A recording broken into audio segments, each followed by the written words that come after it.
খুঁজো, তোমার ভিতরে তো সত্য। দয়াল বাবা জাহাঙ্গীর, দয়াল বাবা জাহাঙ্গীর, দয়াল বাবা জাহাঙ্গীর।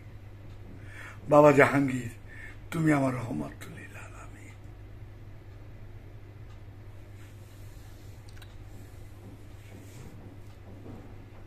বাবা জাহাঙ্গীর বলতেছে, পীর তোমার মুখ্য বিষয় না,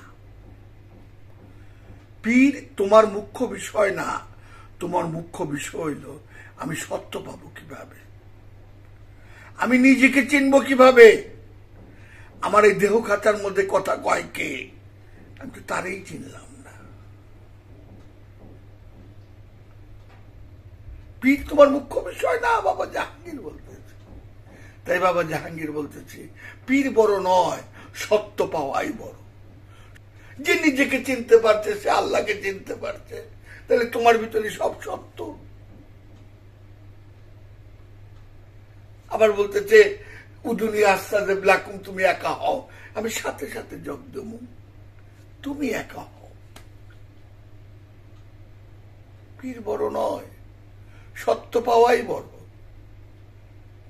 আমি সত্য চাই, আমি সাইনবোর্ড চাই না।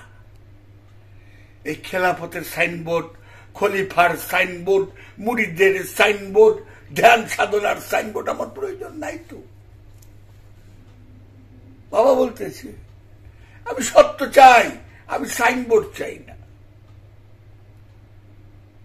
খেয়াল করে একটু গবেষণা করে, এই কথা কি কইব? পীরেরা কইব নাকি কথা? হ্যাঁ, পীরেরা কইব যে আমি এই কথা কইছি, অনেকের বুকের মধ্যে আঘাত লেগে যাবো গা, বাবার মানে আমি কি কম, অনেকের বুকে আঘাত লাগে। বাবা নিজেই বলতেছে, আমি সত্য চাই, আমি সাইনবোর্ড চাই না।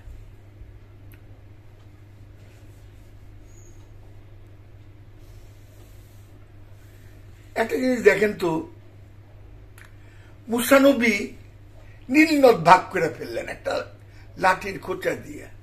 এই জায়গায় বিজ্ঞান অসহায় না? এটা নিয়ে একটু বিশ্লেষণ করেন না। যারা লাঠি দিয়ে খোঁচা দিয়া নীল নদ ভাগ করে ফেললেন মুসা নবী। ঈসা নবী জন্মের পরেই কথা কইলেন। বিজ্ঞান এখানে কিছু করতে পারছে? কে জন্মের পরে কথা কইলেন? এই জিনিসগুলো একটু গবেষণা করেন না, যে ঈসা নবী জন্মের পরে কথা কইছেন। আরে বোম্বের হাজি আলী বাবার মাজারটা দেখেন তো, সাগরের মাঝে, সাগরের মাঝে। আমি সেদিন পড়লাম পেপারে যে বাবার এই মাজারে কত ঝড় হচ্ছে, কত সমুদ্রের পানি কত উঁচায় উঠে গেছে গা, একটা বালিও কিছু করতে পারেনি। কেন এটা নিয়ে আলোচনা হয় না? আমরা কইয়া দিই কবর। আরে কবর তো মৃত ব্যক্তির জন্য, আমি কবরে বাস করতে, আমি তো মৃত। এই বৈষয়িক মোহের কাছে আমি মৃত, এই বৈষয়িক চাওয়া পাওয়ার কাছে আমি মৃত। ঘুম থেকে উঠে পাগলের মতো দৌড়াই। কেউ 1000 কোটি টাকার লেগে দৌড়ায়, কেউ 500 কোটির লেগে দৌড়ায়, কেউ 500 টাকার লেগে দৌড়ায়, পাগলের মতো দৌড়ায়। আমি মৃত না, আমি জীবিত হব তখনই যখন আমি আল্লাহকে ভালোবাসতে যাব। কারণ আমার 80 বছর 90 বছরের জীবন, আমার এটি কি মৃত জীবন আমার, আমি জীবিত না। কিন্তু আপনি একটু গবেষণা করেন। আমার এই মুহূর্তে বাবা জাহাঙ্গীর বুঝতে দিল, কিন্তু চাই আমি মৃত। এই সংসারের ঘানি টানো, এই ব্যবসা বাণিজ্য, এই চাকরি বাকরি, এই পরিশ্রম করতেছি। শেষ বয়সে গিয়া কি করলাম? একটা জানামাল লইলাম, যাই করলাম, মাজারে গেলাম, ওরস করলাম, এই যে মন্দিরে গেলাম, যা ইচ্ছা তাই করলাম। হ্যাঁ, কোরআন বলতেছে হলুদ গাভী কোরবানি দাও। গাভী মানে কি? যৌবন। হলুদ মানে কি? যৌবনটা কোরবানি দাও। কার কাছে? আল্লাহর কাছে। আল্লাহর কাছে কোরবানি দাও। যে তোমাকে প্রেসক্রিপশন দিব যে কিভাবে আল্লাহর কাছে কোরবানি দিতে হয়, সেই শিক্ষক ধরো, সেই গুরু ধরো। ধরো না, আমি তো মৃত্যু, আমার জীবিত হইতে হবে।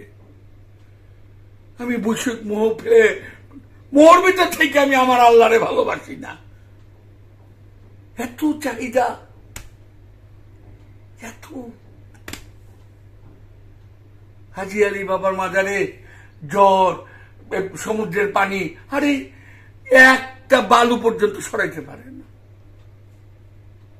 তো অস্বীকার করার কিছু নাই।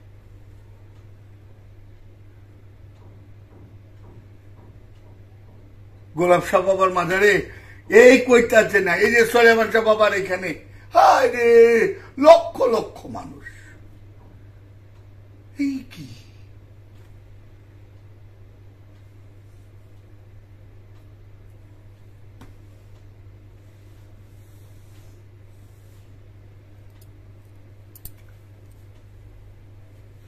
ভালোবাসার যেখানে কোনো চাও পাও নাই, এই ভালোবাসার প্রেসক্রিপশন পাওয়া যায় না। ভোগ, আপনি দেখেন, ভোগ দেখে সবাই এজিদের পক্ষে গেছে, ত্যাগের পক্ষে ইমাম হোসেনের পক্ষে কেউ যায়নি।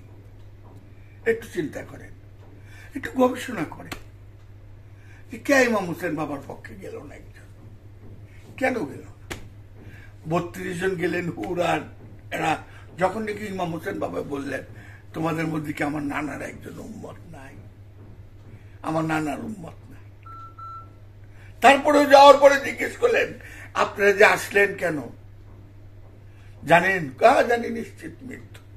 ভোগ আমার টানে তো, তাই 22,000 অনুসারী সবাই এজিদের পক্ষে গেছে। ত্যাগ আমি শিখিনি তো, জন্মের পরের থেকে আমার বাপ মার কাছ থেকে শিখি নেই ত্যাগ কারে কয়। আমার বাপ মার কাছ থেকে আমি সার্বক্ষণিক শিখছি ভোগ। আপনি ত্যাগ শিখিনি।